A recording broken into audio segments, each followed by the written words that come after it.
He understood that he had died long before the train stopped. Not when they came for him at night. Not when his name was read aloud without emotion. But earlier, much earlier, at the moment when a man in a gray coat looked at a sheet of paper and said that, according to the calculations, Arthur Levin no longer existed. The paper was thin, almost transparent. The numbers on it were neat, aligned, unquestionable. Somewhere between two columns, an error had appeared, a deviation, a shortfall of several thousand tons of coal. Enough to disrupt a plan. Enough to disrupt a future. "You made a mistake," the man said calmly. Arthur tried to explain that numbers do not make mistakes, people do. The man replied that numbers are never guilty. Those who count them are.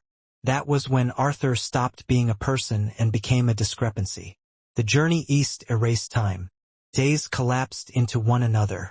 The train moved through endless whiteness, stopping only to swallow more bodies. Arthur stopped counting stations when he realized that the act of counting itself had become dangerous. Numbers had betrayed him once. He did not trust them anymore. By the time they reached Siberia, the calendar had lost all meaning. The camp did not greet them with shouting. There were no immediate blows, no chaos, no theatrical cruelty. That was the first shock. The camp was quiet. Snow absorbed sound. Wooden buildings stood in rigid symmetry. Everything looked planned, measured, intentional. Arthur felt an unease deeper than fear. This was not a place of rage. This was a place of order. They separated the prisoners quickly. Without explanation, Arthur expected the forest, the axes, the endless labor he had heard about in whispers. Instead, a guard looked at his file, frowned slightly, and redirected him. "A counting section," the guard said, as if naming a storage room. Arthur was led to a long wooden barack with windows covered from the inside. No barbed wire surrounded it. No watchtowers loomed overhead. Inside, men sat at tables. They were writing. Pencils moved steadily across paper. Pages were stacked, aligned, archived.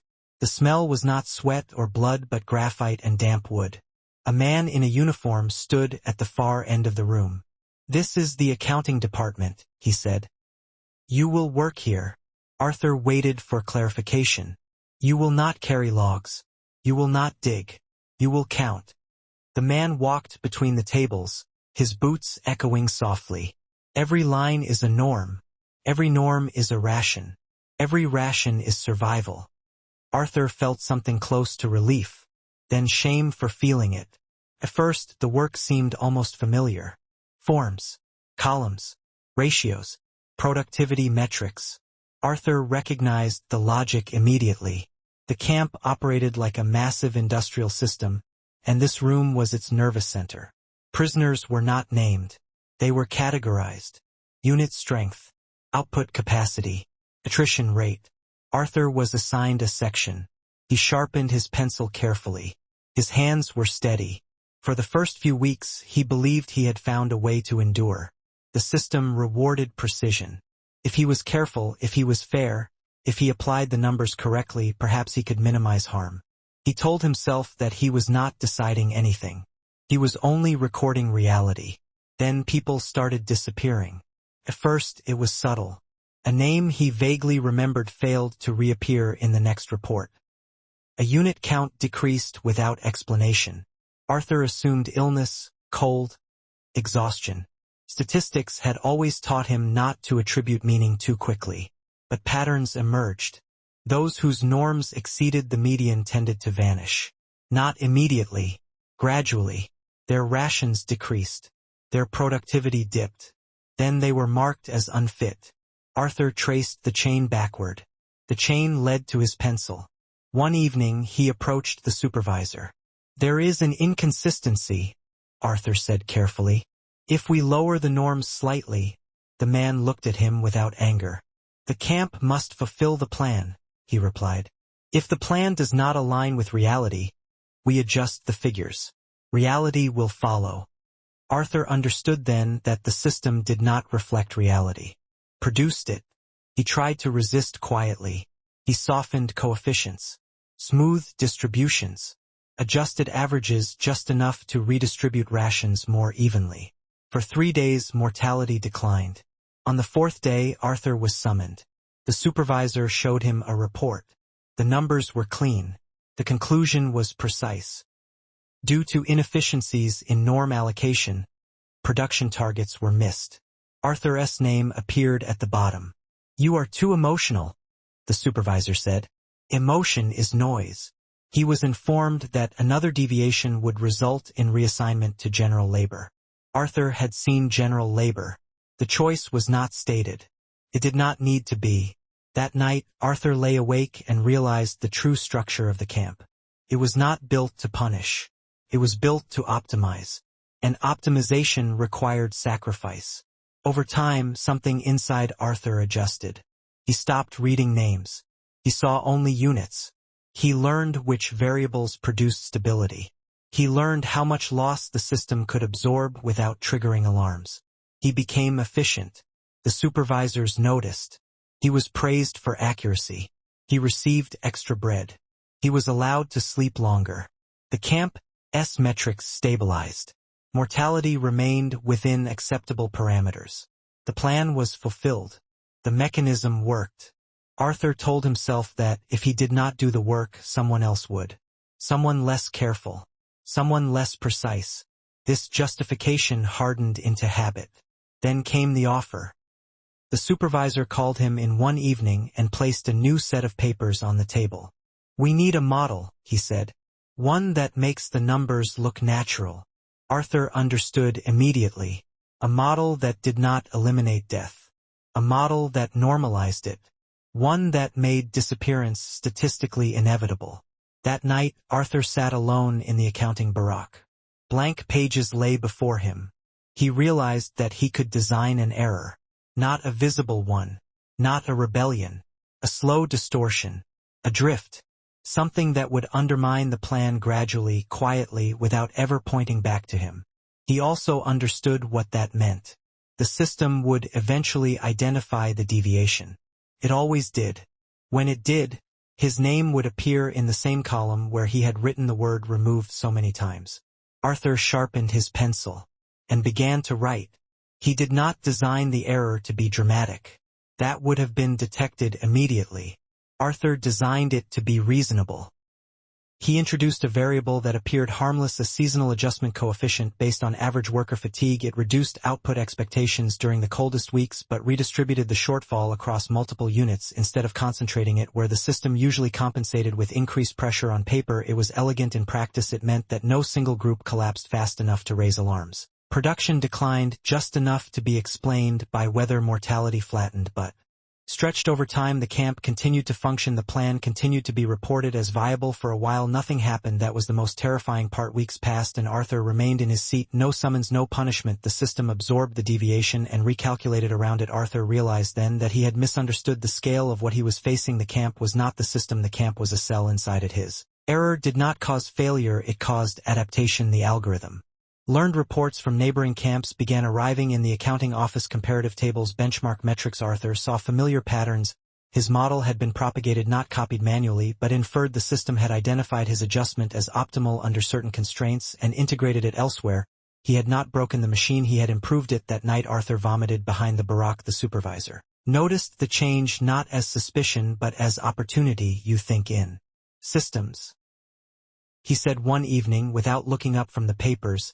"That is rare here." Arthur was moved to a smaller room, fewer desks, more silence here. The work was no longer about norms, it was about prediction. They asked him to estimate how long a unit would remain productive under various deprivation curves, how many days of reduced rations before collapse, how much output before irreversible decline. No violence was described, none was needed. The questions themselves were instruments. Arthur answered them because silence was also an answer, and silence was usually interpreted as incompetence. At some point, he stopped dreaming of escape. Instead he dreamed of tables, endless tables where rows extended beyond vision and columns rearranged themselves. When he tried to read them in those dreams, the numbers were not abstract, they were heavy, they pressed against him, demanding balance. The end did not arrive with an accusation, it arrived with a correction. One morning Arthur found his own identifier in a dataset he did not recognize, not under name but under classification. Technical personnel with high cognitive output and declining physical utility. He understood immediately the model had expanded, human variance had narrowed, and he now occupied a category that no longer justified its cost. He had taught the system to see him clearly. There was no trial, no confrontation. The supervisor simply nodded when Arthur handed over his pencil. You understand? He said. Arthur did. He had spent years converting lives into variables, and now he was a clean equation. As he walked away from the accounting barack, he noticed something strange. The camp was quieter than ever, not because fewer people worked, but because the system no longer required urgency. It had achieved equilibrium. Later, someone else would notice a minor inefficiency, a deviation too subtle to trace, a long, slow imbalance that would surface years later in a report no one would fully read. By then, Arthur would be nothing more than an initial condition. A value that once helped the system converge. The last transfer was not recorded as a punishment. It was logged as a redistribution of resources. Arthur was reassigned from analytical labor to general allocation. The form described it as an optimization of remaining capacity. No language of guilt, no mention of error, just balance. He noticed, with a detached curiosity, that the handwriting on the document matched his own. The system had learned his efficiency so well that others now imitated even his pen strokes. The new barack smelled different, not of paper or graphite, but of damp clothes and breath held too long. The men there did not ask questions. They had learned that information was not a currency worth holding. Arthur was given a task that required no explanation. The rhythm of it was obvious. He observed himself adapting, calculating effort versus exhaustion automatically, the way he once adjusted coefficients. The habit did not leave him. Even now, his mind measured. Days blurred, but not into chaos. They blurred into structure. Arthur noticed that even here the system operated with quiet precision. Work groups rotated. Loads were adjusted. Losses were anticipated. Nothing was left to chance. What had once seemed like cruelty now revealed itself as something colder. Indifference refined into method. One evening, as they stood waiting in line, Arthur overheard a guard complaining that the camp had become too predictable. Fewer emergencies, fewer sudden collapses. Everything moved within expected parameters. Arthur almost laughed. He understood then the final truth, the one that arrived too late to be useful. The system had never needed belief. It had never needed loyalty. It had never needed fear. It only needed participation. Every form filled. Every column aligned. Every person who chose survival inside the structure rather than refusal outside it.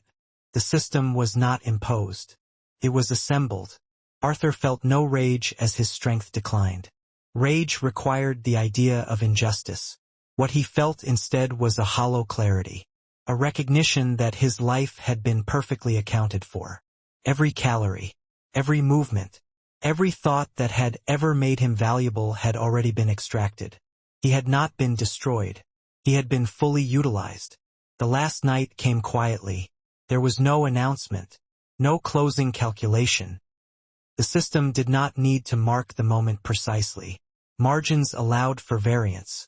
Arthur lay awake, listening to the sound of breathing around him, and for the first time since his arrest, he stopped counting. The numbers receded, not because he rejected them, but because there was nothing left to measure. Years later, a report would circulate through a ministry office far from Siberia. It would note that during a certain period in the late 1930s, productivity models in several camps showed unusual stability.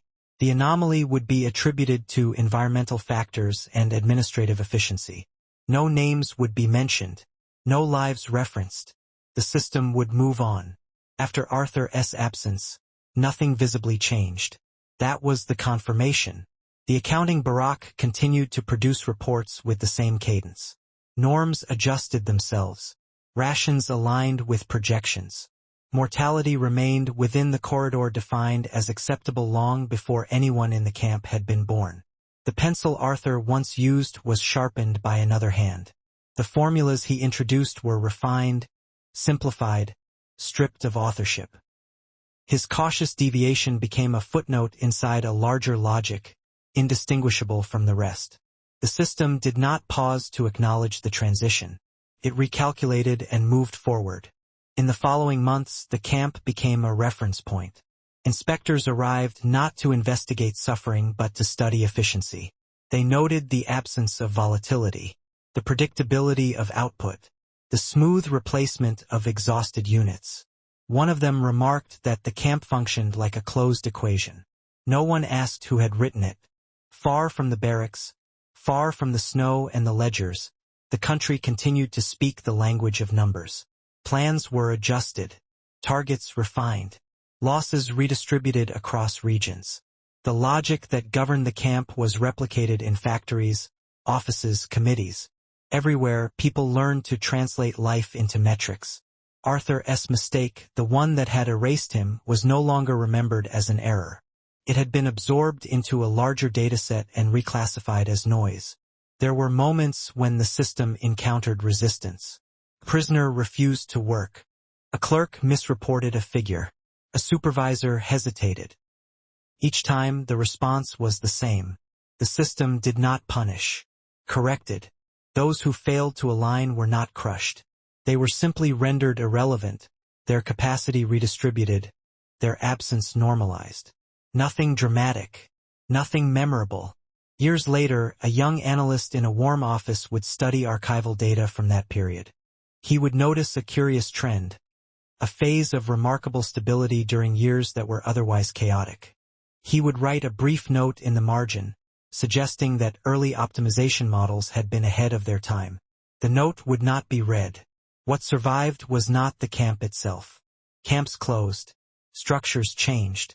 Names were replaced. What survived was the principle. That suffering could be managed. That death could be averaged. That responsibility could be dissolved into procedure. The system had learned something invaluable. Human beings were unreliable. But systems trained on their behavior were not. If Arthur had been able to see beyond his final days, this is what he would have understood. His greatest contribution was not the model that failed. It was the proof that a person could be fully converted into function, and once converted, fully erased without disruption. That was the breakthrough,